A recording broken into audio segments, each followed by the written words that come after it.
ठाणम के तीसरे स्थान में बताया गया है, से णम भन्ते अनन्हये किं फले तव फले। श्रवण माहन की पर्युपासना करने से पहला लाभ है श्रवण, और फिर श्रवण से होने वाला दूसरा लाभ है ज्ञान, फिर ज्ञान से समुद्भूत होने वाला तीसरा लाभ है विज्ञान, और विज्ञान से उत्पन्न होने वाला चौथा लाभ है प्रत्याख्यान, प्रत्याख्यान से निष्पन्न होने वाला पांचवा लाभ है संयम, और संयम से निष्पन्न होने वाला छठा लाभ है अनाश्रव। अनाश्रव से जन्म लेने वाला लाभ है तप, तपस्या। शास्त्रकार से पूछा गया या आगम में प्रश्न किया गया कि भन्ते अनाश्रव, आश्रव का निरोध हो जाने का क्या फल होता है? उत्तर दिया गया कि अनाश्रव का फल है तप, तपस्या का। कैसे? मैं थोड़ा सा तात्विक विश्लेषण कर रहा हूँ। आप लोग अभी सामायिक में हैं, सावध्य योग का त्याग कर दिया तो आपके अनाश्रव हो गया। हिंसा नहीं, झूठ नहीं, चोरी नहीं, पाप, सावध्य योग का त्याग हो गया तो आपके पाप रुक गया। तो क्या हुआ? अनाश्रव। प्रत्याख्यान किया आपने, अनाश्रव हो गया। अब अनाश्रव का फल है तप। वो कैसे है? अब आप सामायिक में हैं, पाप तो करना नहीं है आपको, तो क्या करेंगे? आप कुछ तो करेंगे ना, वो सारा तपस्या हो जाएगा। पाप का तो रास्ता बंद हो गया है, अब कुछ तो करेंगे ही ना। सोचेंगे वो भी तप होगा, जप करेंगे वो भी तप होगा, व्याख्यान सुनेंगे वो भी तप हो जाएगा, कुछ आसन लगा के ध्यान करेंगे वो भी तप हो जाएगा। तो अनाश्रव की अवस्था में जो कुछ करेंगे, खासकर अव्रत आश्रव का निरोध होने पर अनाश्रव हो जाएगा। फिर जो कुछ भी करेंगे प्रवृत्ति, वो सब आपकी तप रूप में परिणत होगी, तपस्या हो जाएगी। अगर आप घर में होते, सामायिक में नहीं होते, तो अनाश्रव नहीं होता उस रूप में, तो वहाँ आप सावध्य काम भी कर सकते थे। वहाँ हर काम तपस्या होगा ऐसा नहीं कहा जा सकता। आप भोजन भी कर सकते थे, दुकान में भी बैठ सकते थे, ऑफिस में रह सकते थे, सांसारिक खरीदने की चीज़ें खरीदने की बात कर सकते थे। तो वे सारी बातें, वह सारा कार्य तप नहीं होता। क्यों नहीं होता? आप अनाश्रव में नहीं थे। अभी आप चूंकि अनाश्रव में हैं तो आपका बोलना भी तप है, आपका सुनना भी तप है, आपका जप करना भी तप है। यह तप क्यों हुआ? कि अनाश्रव की भूमिका पर आप बैठे हैं, इसलिए अनाश्रव का फल हो जाता है तप। आप साधु का उदाहरण लें। एक साधु ने आज ही दीक्षा ली है, दीक्षा नहीं ली उससे पहले तो उसका चलना भी, कोई सावध्य काम के लिए चला तो चलना भी पाप, बोलना भी पाप, खाना भी पाप, पीना भी पाप, पहनना भी पाप, ओढ़ना भी पाप। क्यों? कि अनाश्रव की स्थिति में नहीं है। अब साधु बन गया है, अव्रत आश्रव का पूर्णतः निरोध हो गया, अनाश्रव में आ गया। अब उसका चलना भी धर्म, बोलना भी धर्म, खाना भी धर्म, ये सारे तप हो गए। अनाश्रव होते ही ये सब तप हो गए, चलना फिरना बोलना। अनाश्रव में नहीं था तो चलना भी पाप, बोलना भी पाप, तो सावध्य लक्ष्य से होता था वह सब पाप हो जाता था। तो शास्त्रकार ने बताया है कि अनाश्रव का फल है तप हो जाना। अनाश्रव नहीं है तो वे पाप के कार्य है। अनाश्रव हुआ कि वे कार्य तप हो गए। तप क्यों हो गए? अनाश्रव से वे तप हो गए। अब एक आदमी यूं आंख से देख रहा है, सफ़ेद दीवार है और कुछ चीज़ें सफ़ेद हैं। अब जो ही उसने लाल चश्मा लगा लिया, लाल रंग का चश्मा लगा लिया, दीवार भी लाल, कपड़ा भी लाल, ये भी लाल, वो भी लाल, सब लाल। क्यों? कि वो चश्मा वैसा लग गया। अब सफ़ेद भी लाल दिखने लगा। इसी तरह चलना बोलना पहले भी हो रहा था, वो तप नहीं था, पाप था। अनाश्रव का चश्मा लगा लिया, अब चलना भी तप, बोलना भी तप, खाना भी तप, सब तप हो जाते हैं। तो जो ही अनाश्रव होता है, सावध्य योग का त्याग हो जाता है, तो अनाश्रव होने से प्रवृत्ति सारी फिर तप बन जाती है, तपस्या बन जाती है। इसलिए अनाश्रव का फल है तप, ऐसा प्रतीत हो रहा है। तपस्या ऐसी चीज है जो आत्मशोधन का उपाय है। उपाध्याय विनय विजय जी ने शांत सुधारस में कहा है, संस्कृत का सुंदर ग्रंथ है शांत सुधारस, संस्कृत भाषा में है। गीतिकाएँ 16 गीतिकाएँ हैं संस्कृत भाषा में। गीतिकाओं से पहले श्लोक भी हैं। तो नवमी गीतिका जो है, नवमी भावना है, उस नवमी भावना की गीतिका में लिखा है, बताया है, याति घनापि घना घन पटली खर पवनेन विरामम भजति तथा तपसा दुरिताली भजति तथा तपसा दुरिताली क्षण भंगुर परिणामम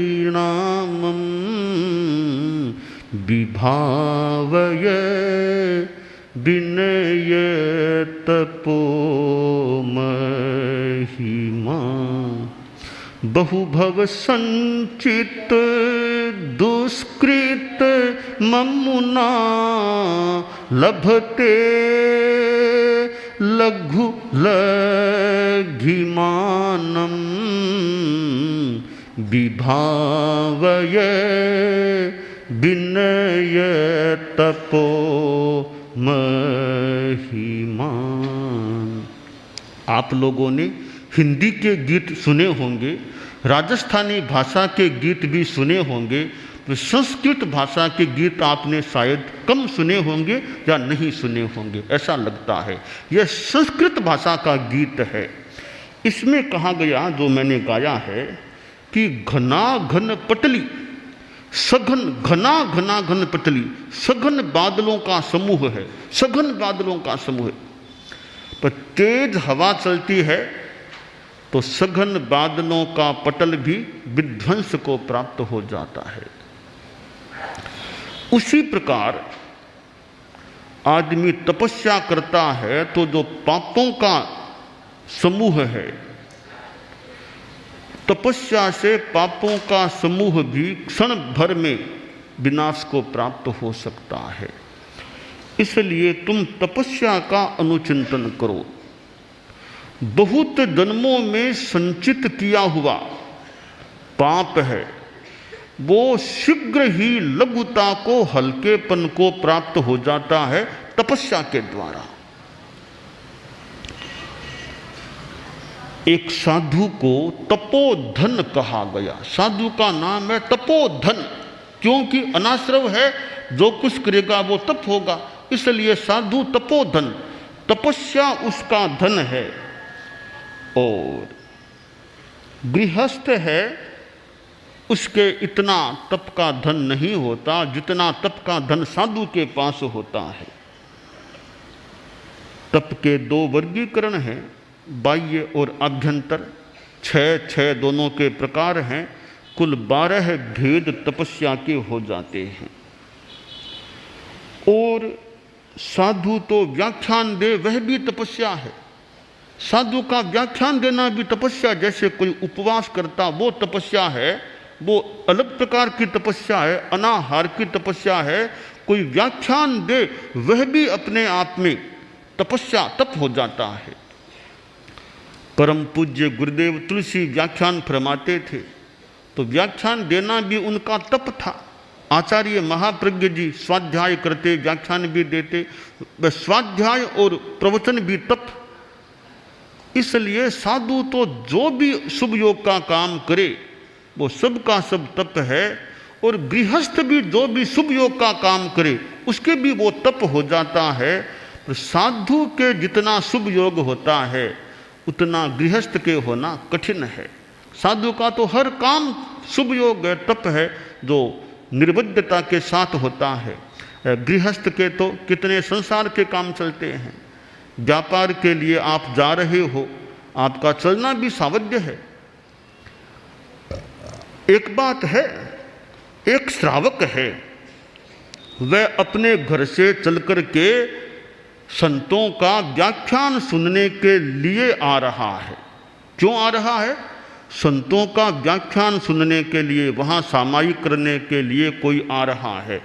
और इरिया समिति के साथ कहीं कोई जीव की हिंसा नहीं, बहुत जागरूकता से अहिंसा से चल रहा है। उसका लक्ष्य भी शुद्ध है, लक्ष्य के लिए होने वाली प्रवृत्ति भी शुद्ध है। उस स्थिति में श्रावक का चलना भी शुभ योग, तपस्या के रूप में सम्मत हो सकता है। पर व्यापार के लिए जा रहा है वो शुद्ध निर्बुद्ध शुभ योग नहीं है, लक्ष्य उसका सांसारिक है। तो लक्ष्य शुद्ध, प्रवृत्ति शुद्ध, दोनों शुद्ध हो तो श्रावक गृहस्थ का चलना भी तप का रूप ले सकता है, निर्जरा का हेतु बन सकता है।